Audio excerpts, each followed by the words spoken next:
Hi everyone. Thank you so much for coming here tonight as we hear Michael Gerhardt discuss his new book, Lincoln's Mentors, The Education of a Leader. My name is Morella, and I'm the Events and Social Media Coordinator here at Flyleaf Books.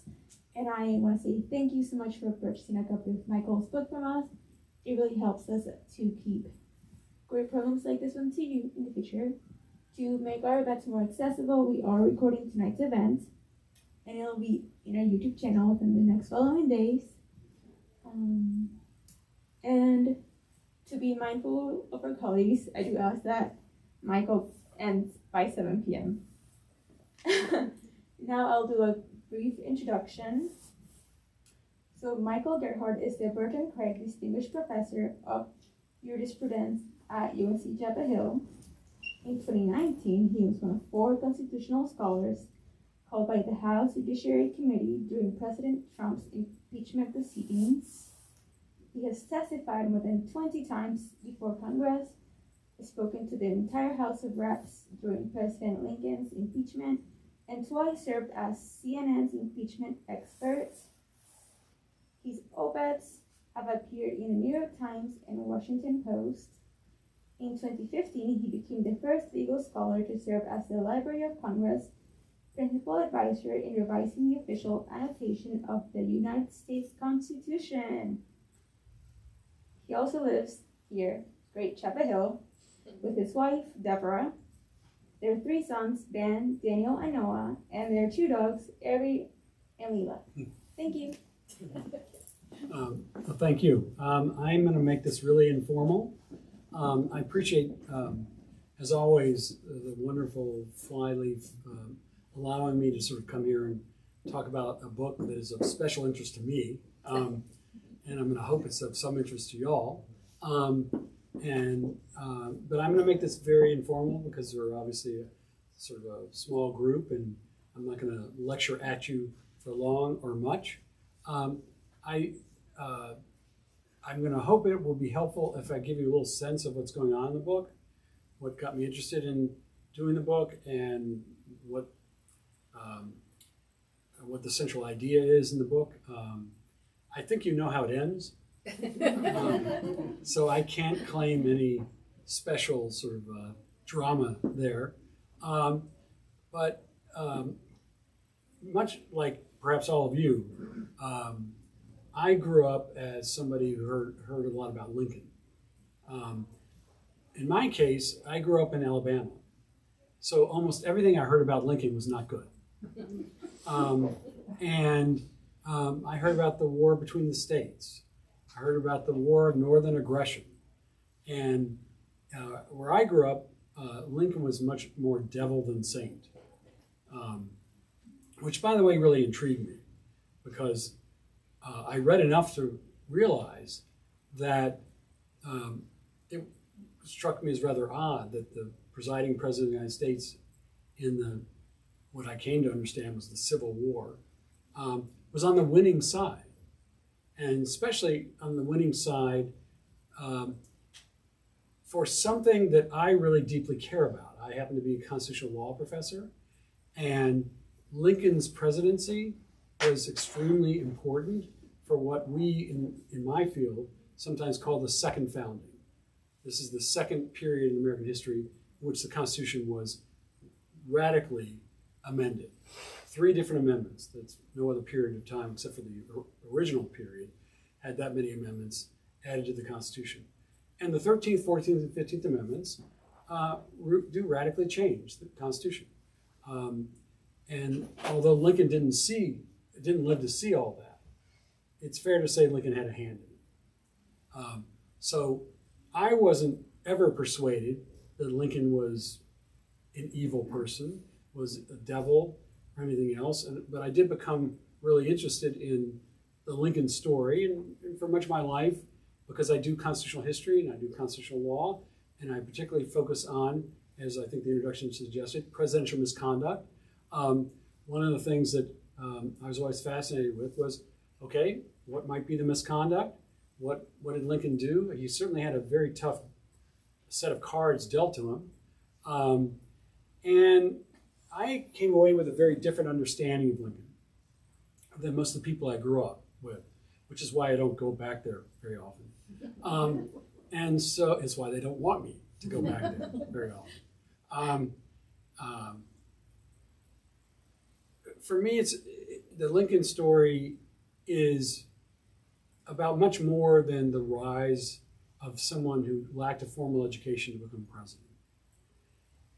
It's a story that really is connected with, of course, the history of this country. And it's connected with, we all must acknowledge and understand, to be one of the worst parts of American history. Certainly the most evil part of American history, and that is the rise and maintenance of slavery. And so I occasionally, in my free time, would read about Lincoln, think about presidential power. I would keep coming back to Lincoln, and a lot of what I did with the work I do in constitutional law, which again is largely about presidential power. For me, a lot of what matters is the understanding that much of what happens today is actually grounded in precedent. It's actually grounded in what happened before. And so that keeps taking me back to earlier periods of time. And for me, again, this kept coming back to Lincoln, among other things. So having read a lot about Lincoln and then beginning to study a lot about Lincoln, I was struck by something that a number of great books about Lincoln don't quite go into. At the risk of some overgeneralization, I would say that the typical story about Lincoln is that he was a political genius. And I'm not saying he wasn't, but the typical story is he was a political genius who was just the master of whatever he touched, the cabinet, lawmaking, whatever happened to be the situation, a brilliant rhetorician, a brilliant lawyer. And when he arrives when he becomes president of the United States, he is, of course, somebody much the country doesn't know, but he's somehow without any prior executive experience. This is a guy whose total experience in the federal government up until the time he's elected president was 2 years in the House. And he was basically denied the chance to run for a second term. That's not an illustrious resume. So how did this person, who had what seems to be a relatively lackluster resume, rise to become what most people think is one of the two greatest presidents we've had, maybe one of the three greatest presidents we've had? But he's in the game. And the answer for me was not as simple as, well, he was just a political genius who simply was smarter than everybody else, more astute than everybody else. Instead, what I thought was important, and what I talk about in the book, is that Lincoln was especially good at figuring out what he didn't know. And that is the mark of genius. And he was especially good at trying to figure out a way to rectify that ignorance. So when Lincoln is running for the presidency, and later after he wins the presidency and gets ready for office, he understands, perhaps better than most people, that he needs to get educated. And so part of what this book is all about is how Lincoln educates himself throughout different periods of time by consulting with and interacting with a group of 5 different people. These 5 different people he uses as mentors. Some he's met, some he knows about, some he's read about. But they come up repeatedly in his life as people who set examples he sometimes follows, people who set examples sometimes he thinks are really bad, people who are more experienced politically and also as president, and he looks and studies what these people have said and done, and he uses that repeatedly throughout his presidency. So a common myth about Lincoln is after he leaves the House of Representatives, he goes back home to Springfield, Illinois, basically defeated, basically a nobody, is expecting nothing more to happen in his life. And then a little more than a decade later, he reemerges as a presidential candidate, and the rest, as they say, is history. And for me, that myth is actually largely not true. The part that's true is, yes, he does go back home relatively sort of broken, somewhat of a loser politically, because his party doesn't renominate him to run for the House. But what Lincoln does during those 10 or so years is he's got a couple things that turn out to be great advantages. One is, and he understands, by the way, they're great advantages. One is, he's not involved with all the crap happening in Washington. There's a lot of stuff going wrong in Washington. Lincoln is half a country away from it. So he can't be blamed for all the things that are going wrong in Washington, particularly the Kansas and Nebraska Act, which becomes law under President Pierce and provokes a civil war in Kansas. Lincoln's nowhere to be seen. His fingerprints are not on that at all. But he recognizes he's got an advantage in that he's not taking a stand on this like everybody else who's going to run for office. Everybody else he's running against was either in Congress or was in office at the time of the Kansas-Nebraska Act and later in the 1850s. So they've all got political records. And Lincoln recognizes that not having a political record can actually be an asset sometimes. And it's an asset to him because he's got no commitments, no prior commitments on any of the key issues of the day. So he can just make it up. He can say whatever he wants. And that leads to the second part of his sort of genius, if you will. The second part is he gives different speeches to different people throughout the country as he manages his run for the presidency. Thus, people in different audiences are hearing different things from Lincoln. That turns out to be really advantageous for Lincoln. And ultimately, what Lincoln has are the things that he ultimately needs to win. And this takes us back to the 19th century. I'm not saying this is true in 2022 or was true the last time we had a presidential election. But Lincoln figures out that what you need to do to win the presidency, let's see if actually it's a small group, it's a class, here's a pop test. What does a presidential candidate need more than anything else to win in the 19th century? Yeah, Votes? Well, yes, votes. That's not a bad thing. But he does need votes, but of course, let's keep in mind it's the electoral college system, Right. and therefore what's going to matter is where those votes come from. He already knows, by the way, or has a pretty good sense as the election is coming around, the South is a mess. And so if anybody's a candidate from the South, that's not going to help them. So where is he going to win? He's going to win in the East. He's going to win in the Midwest, and to some extent in the West.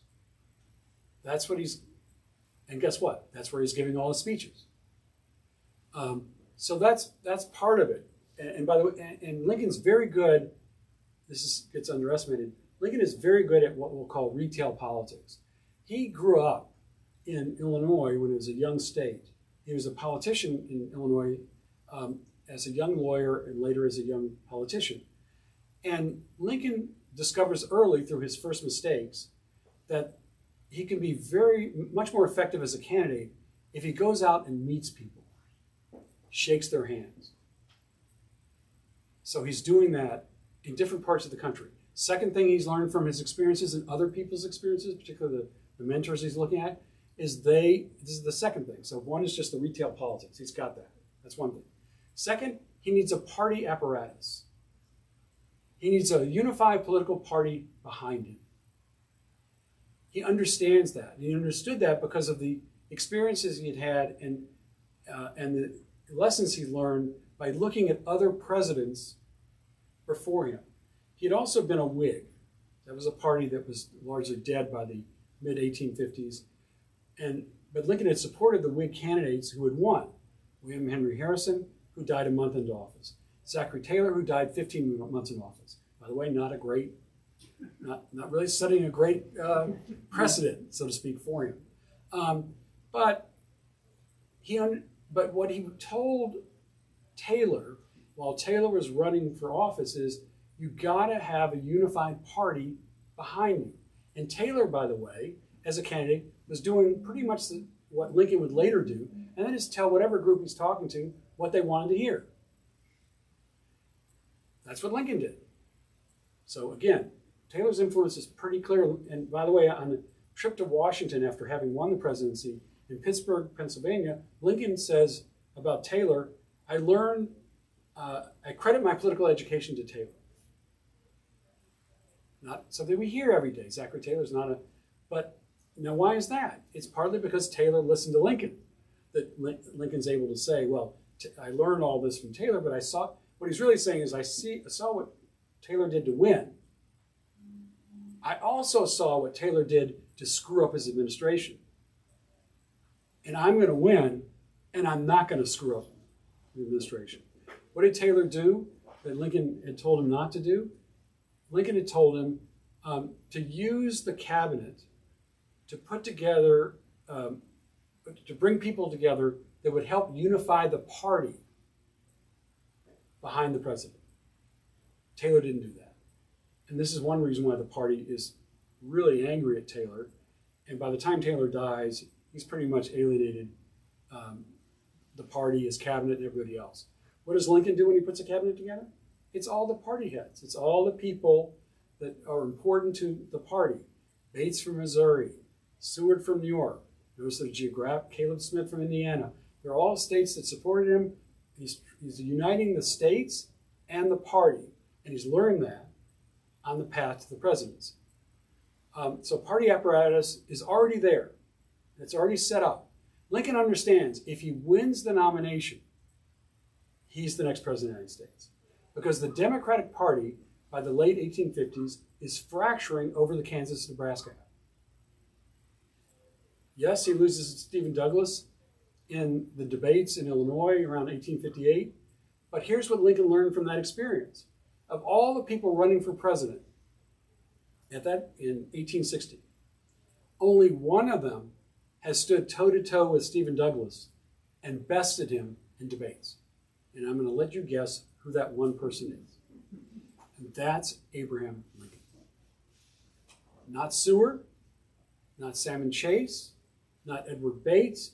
None of them had ever bested Douglas in Congress. But what Lincoln can show people when he becomes a candidate and later is, look, I stood there toe-to-toe with him 7 different times, and I think I got the better of the argument. He actually got more votes. This is what I was kind of thinking when he was saying. He actually got more votes than Douglas for the Senate, but he didn't get the office. And that's because votes were allocated through districts. And he didn't win the key districts that he needed to win in order to get the Senate seat. But Lincoln understood that by having won more votes, that this is something he might be able to replicate at the presidential level. So how does this guy who has no political experience that we think of, we don't think he has much political experience, how does this guy manage then to put together a winning presidential campaign? The short answer is he recognizes early on that after having won the Senate, after having run for the Senate in 1858, he recognizes that the Republican nomination convention is going to happen in a city called Chicago, Illinois. And so Lincoln, as early as 1858, sends his people to Chicago. And they're already kind of setting things up for him in Chicago. Nobody's paying attention to Lincoln at that time. By the way, the other thing he's learning along the way is he oftentimes prevails because people constantly underestimate him.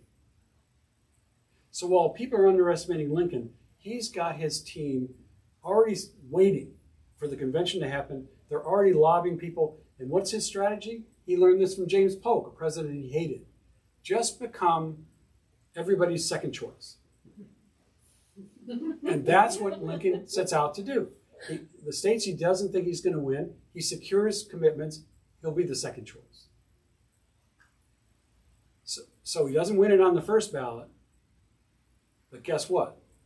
Nobody wins it on the first ballot. The second ballot, Lincoln is stronger. Now, how did that come about?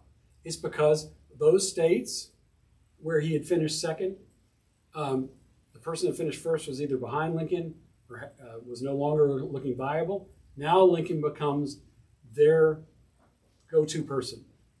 So this is why Lincoln, it took James Polk more than 30 ballots to win the presidency. It doesn't take Lincoln that many, less than a handful, because that strategy is going to win. And after he wins, what does Lincoln do? This is a rare period for Abraham Lincoln. Well, he goes back and learns again from prior campaigns what were winning strategies. And Lincoln's advice to Zachary Taylor, after Taylor won the Whig nomination, Lincoln tells Taylor, he wasn't the only one, in the general campaign, shut up. Don't say anything. And that's partly because they didn't really trust Taylor to say anything. And this is the longest period of Lincoln's life, between the time of the convention and the time of the election, when Lincoln says nothing publicly. He had given a number of speeches before the nomination, but after he gets the nomination, he's back home. He's keeping his mouth shut. He's not writing. He might do a little letter here and there, but he's keeping quiet. And the question becomes, why? Because that's going to win it for him. All he's got to do is keep the party unified. He's learned that communicating through newspapers is a very effective mechanism. He's developed that throughout his life. And again, he's learned that from other politicians along the way. And he knows that he's running against not just Stephen Douglas, but there are one or two other candidates as well. And what are those other candidates going to do? They're just going to split a losing vote. Douglas gets, I think, about one electoral vote. I think he wins one state. And Lincoln, of course, wins.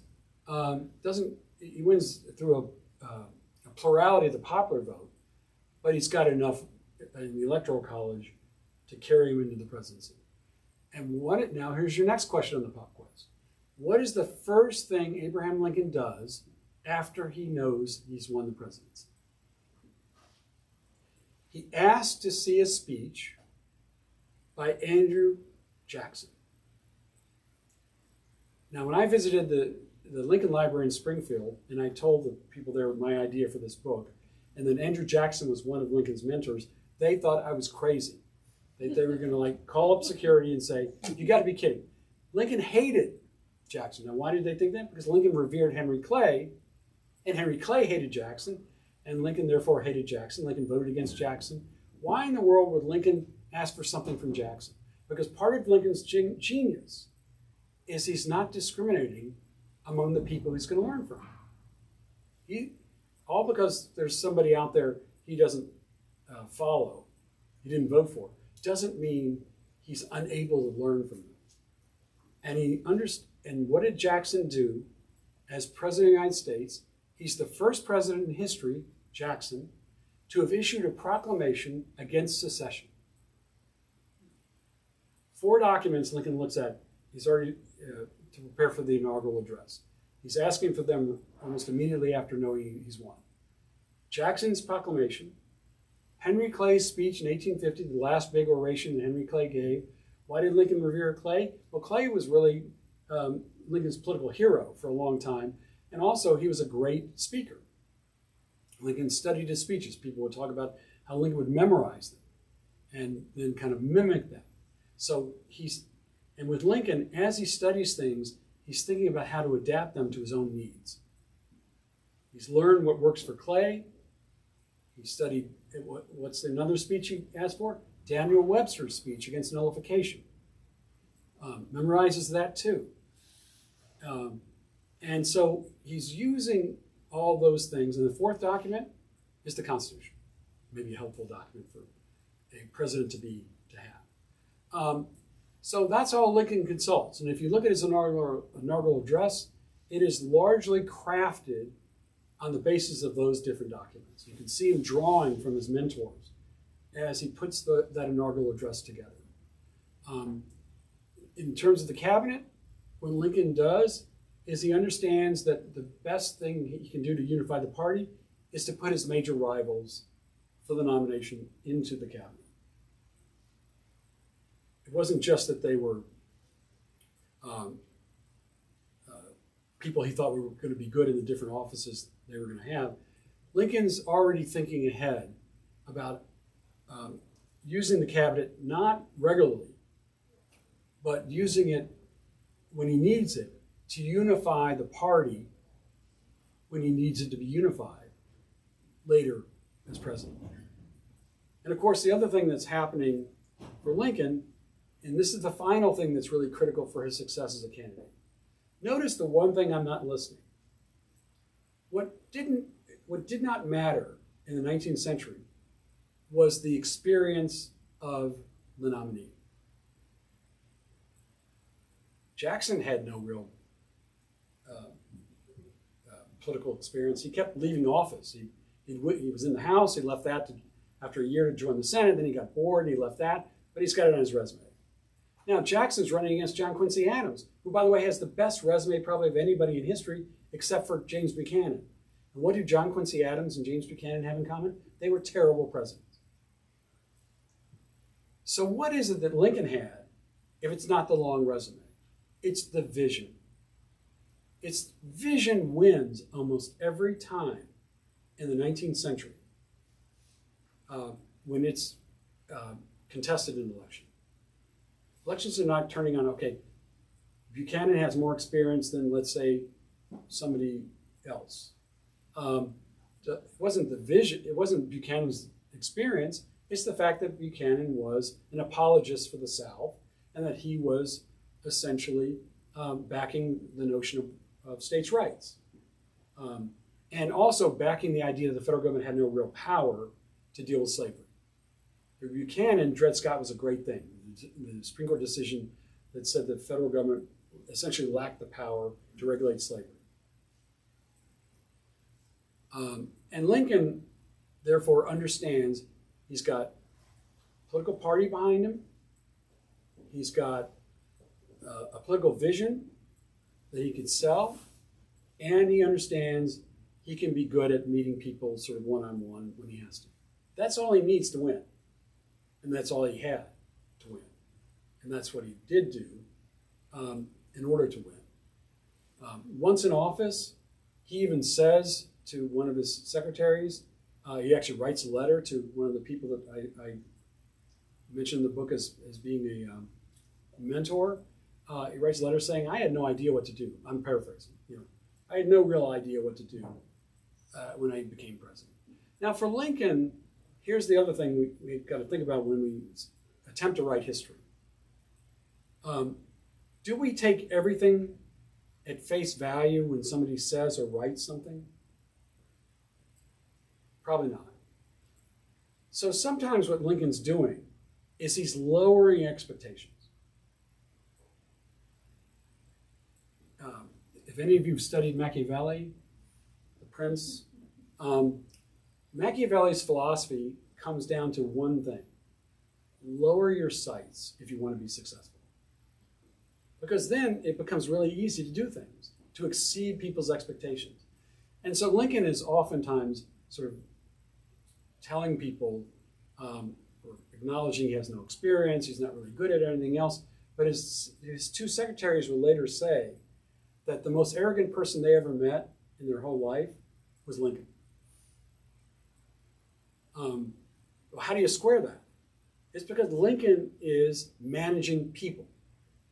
That's what Lincoln's doing. when he's president of the United States. He understands that he's got to manage people in order to be the president. And so Lincoln is setting out to manage people as best he can under the circumstances he's got when he becomes president of the United States. Now, to carry us through those 4 years, I'll do it really fast. Lincoln has to learn a lot of things.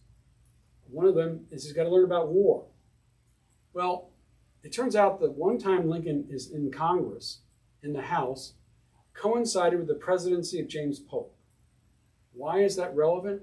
Because James Polk was the commander-in-chief during the last big war effort before the Civil War, and that was the Mexican War. And Lincoln is there to watch him every day. And Lincoln never criticizes Polk's management of the war. He criticizes Polk's politics, but in terms of seeing what the president does during the war, Lincoln's just going to carry that forth later when he becomes president during wartime. Next thing he's got to do, besides learning about the presidency during wartime, he's got to study war. So he's got all these books.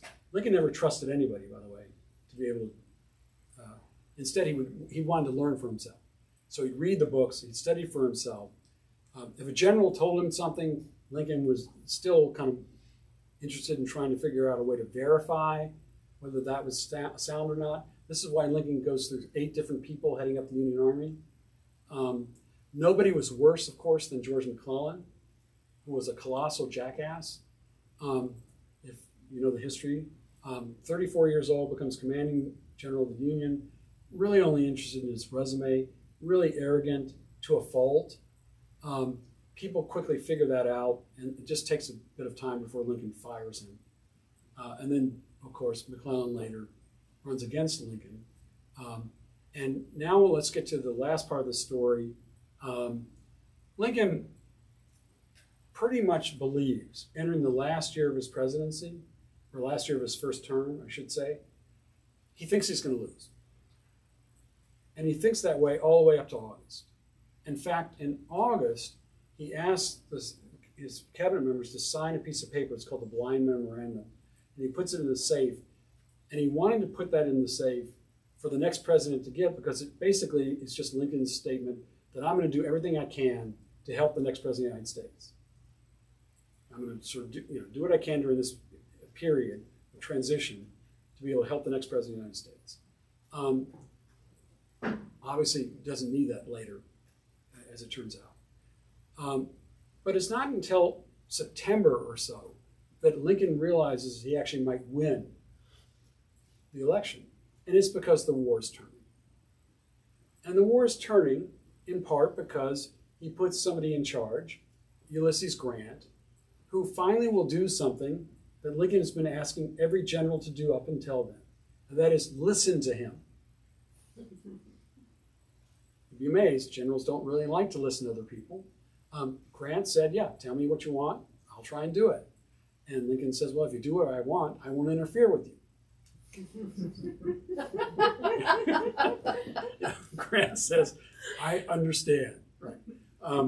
And Lincoln is sometimes getting irritated with Grant because one of the things Lincoln wanted, could not get from most other generals, was if you're beating the South or Confederate forces, keep beating them.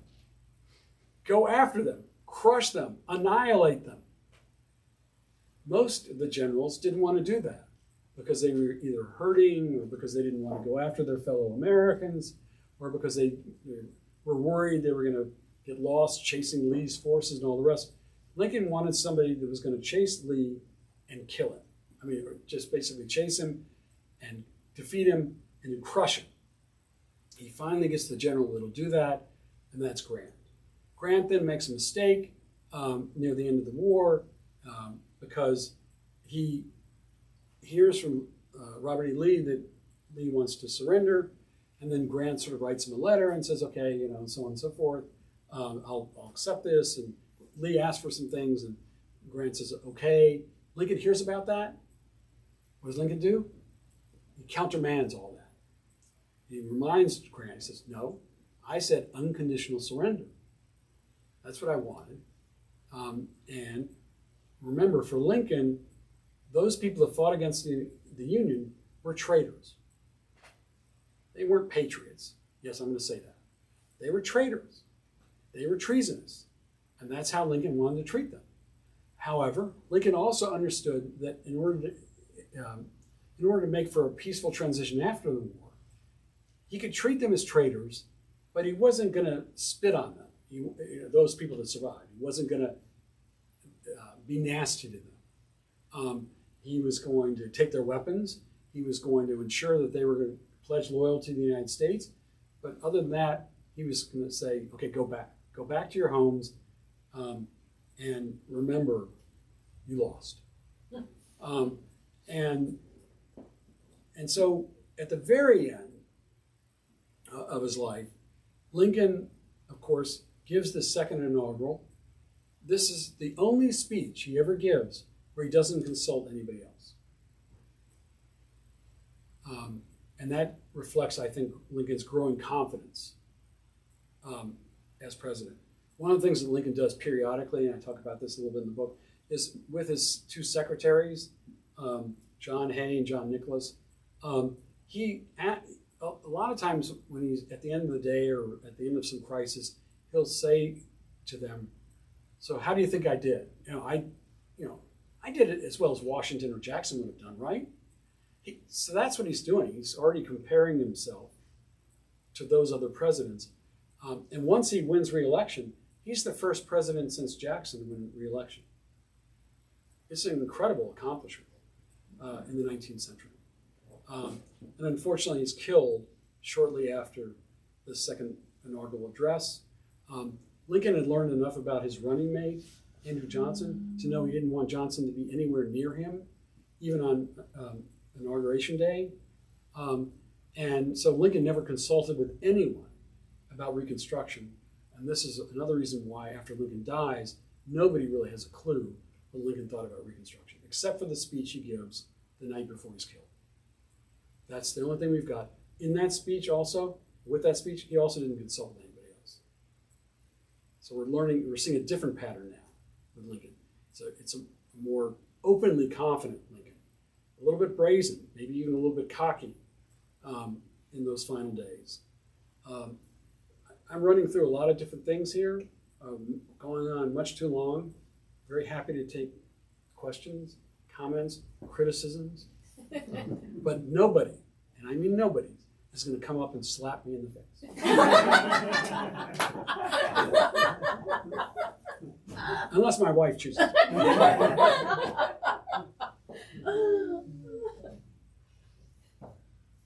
We're not. Yeah. So I have a question.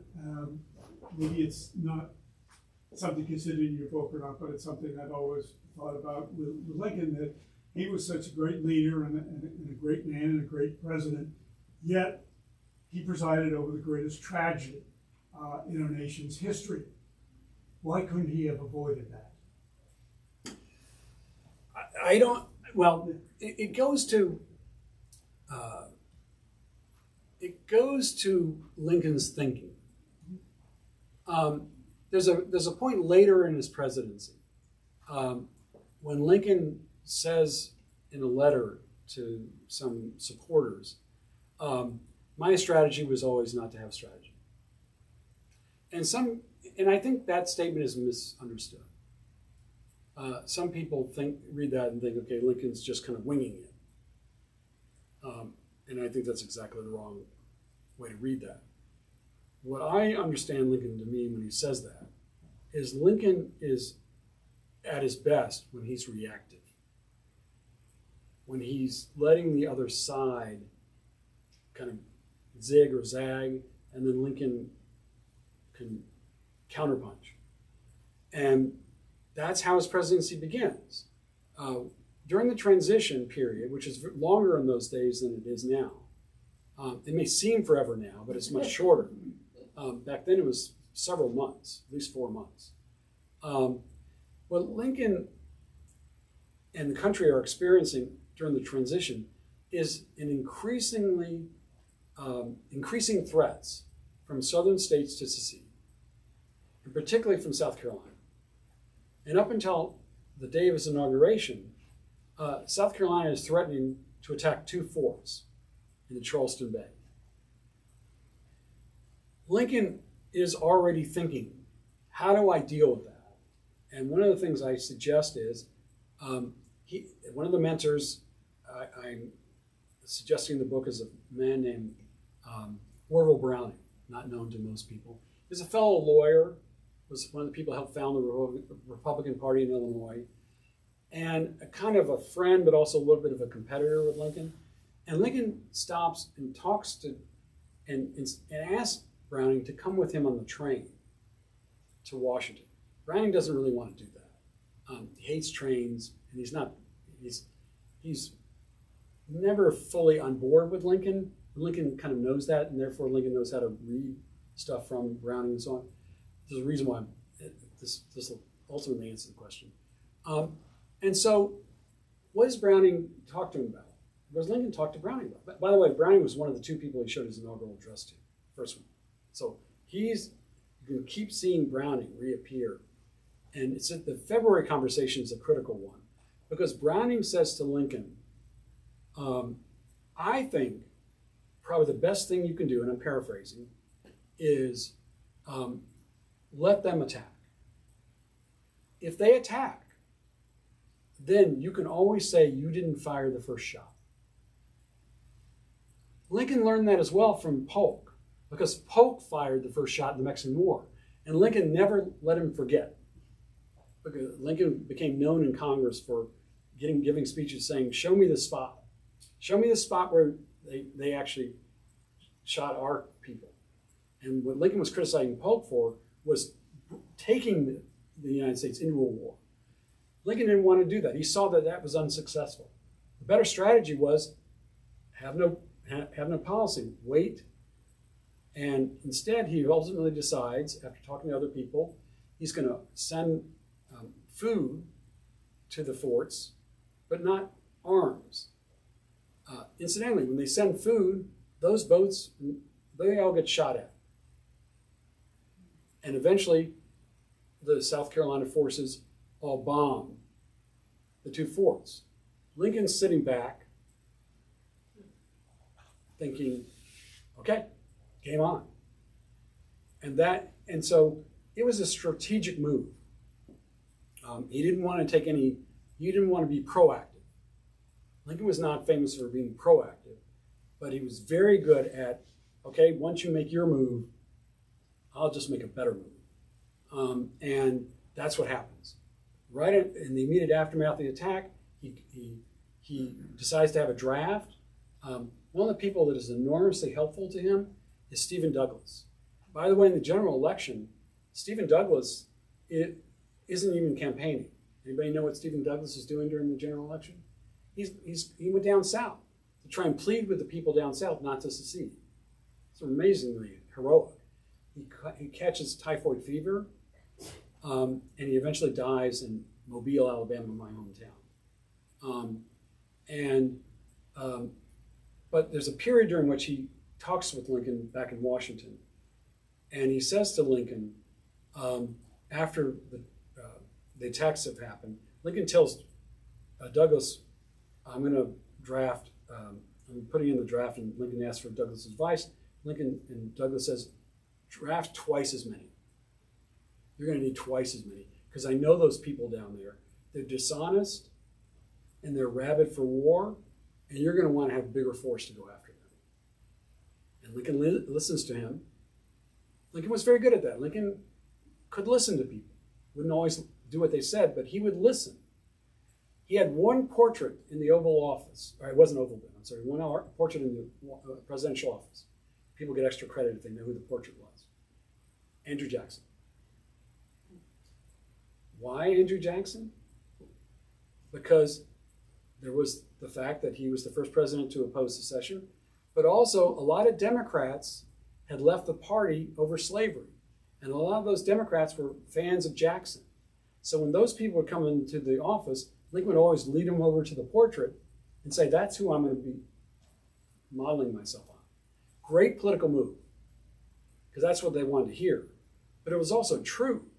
Lincoln wanted to be more like Jackson. He knew he had to be strong. He knew he had to call the shots.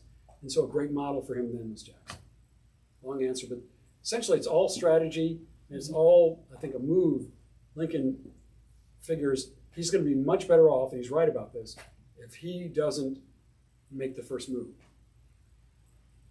And he gets criticized a little bit for that.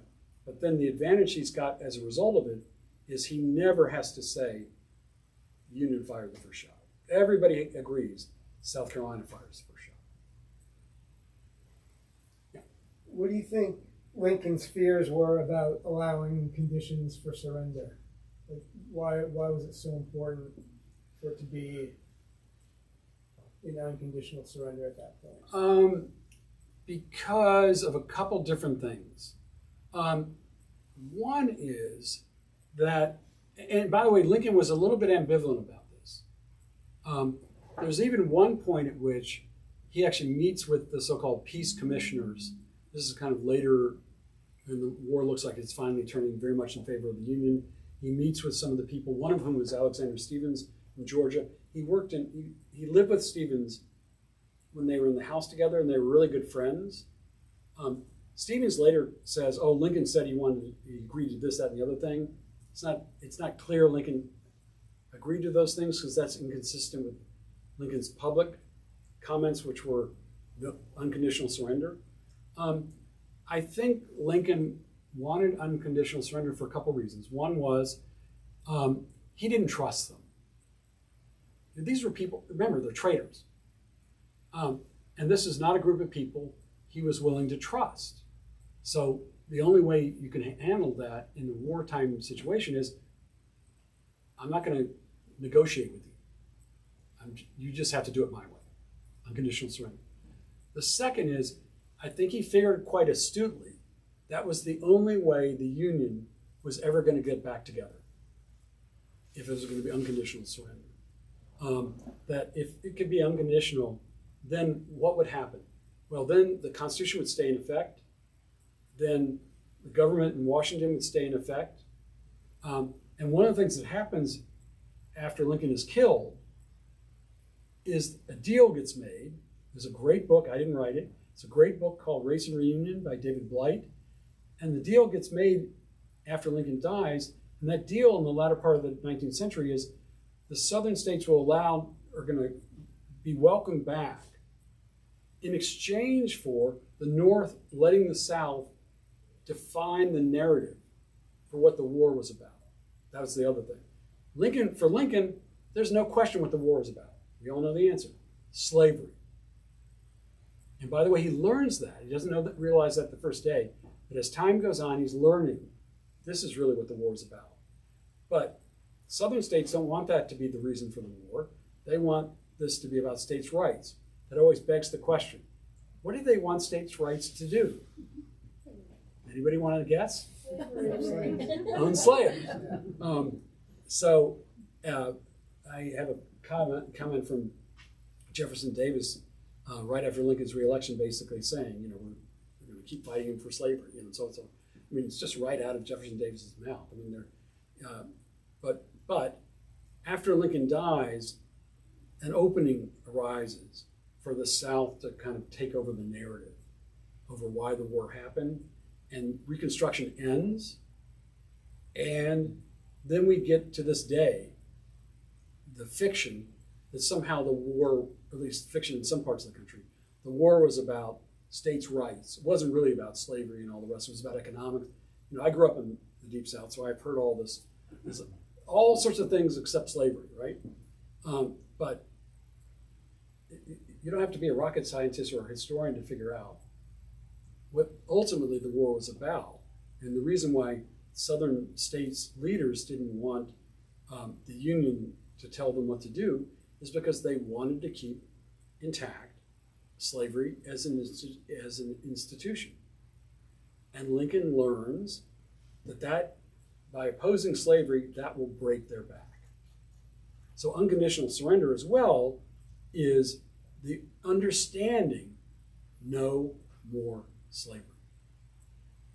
Period. And he gets killed for that. Well, I told you, you all knew how it was going to end. It ends, it's a bummer at the end. I can't do much about that. But what I'm hoping in part is I'm just trying to give a little more background for Lincoln and a little more understanding that he may well be the clever, smart person we all understand him to be. But I'm suggesting he's clever and smart in understanding that he's got to develop the knowledge and the judgment in order to be president of the United States. Yeah. Given all that, why did he let Andrew Johnson become vice president? Yeah, I looked into that. And it's particularly interesting because Lincoln was a Whig, and Whigs kept dying when they were president. So William Henry Harrison lives about 30 days, 31 days. Then it's John Tyler, big problem. Zachary Taylor dies. Who becomes president? Extra points if you know. Millard Fillmore. And Fillmore signs into law the Fugitive Slave Act of 1850. Not a great moment, I think, for the country. But Lincoln knows that vice presidents can make a difference. But Lincoln simply buys into the conventional view at the time that the vice president's only good to get you elected. And he threw Hamlin aside as his vice president because he didn't need him anymore for political reasons. Let's put somebody from the South, somebody from a former Democrat, let's put that person on the ticket. That'll help me get a little more votes, back to the vote point, and that's what I need to get reelected. And he's not thinking about that he's going to, it's ironic. On one level, he's not thinking he needs Johnson. And on one level, he must be thinking he's not going to die, even though Lincoln keeps telling people he has dreams he's going to die. He just doesn't take those dreams seriously enough. And who, by the way, was the first president of the United States who faced an attempted assassination? Andrew Jackson. Lincoln didn't learn that lesson. And he died because of it. Again, I told you how it was going to end. You all knew it. But I appreciate you being here. Any other questions, comments? That's all right. I still third question. I'm going to ask you to start paying for them. So. Just kidding. No. I'll buy a second No. So what's the lesson for today? The lesson for today, it's a very good question, is that I think that it is helpful to remember what made Lincoln successful. What made Lincoln ultimately successful, in my view, is he knew how to pick the people who could give him what he needed to know in order to succeed. He did not do it alone. He never did it. Now, he wanted to take all the credit. And by the way, he wasn't really good about giving credit. Lincoln was never good about that. One of the mentors was John Todd Stewart, the person who got him into law. And later, people asked Lincoln in the 1850s, how'd you become a lawyer? Oh, I studied, I just did it on my own. I did it on my own. Why? Because it fed into the image and the narrative Lincoln needed. See, he was already thinking in the 1850s, it was the image and narrative he needed to be able to be the candidate he wanted to become. But I think what we're learning from Lincoln is that it pays to learn from other people, and you can learn from people you respect, you can learn from people you don't respect. Everybody can teach you something. That's what Lincoln understood from an early age. That, I think, was his genius. So I didn't end it. Well, I really appreciate everybody coming. Thank you.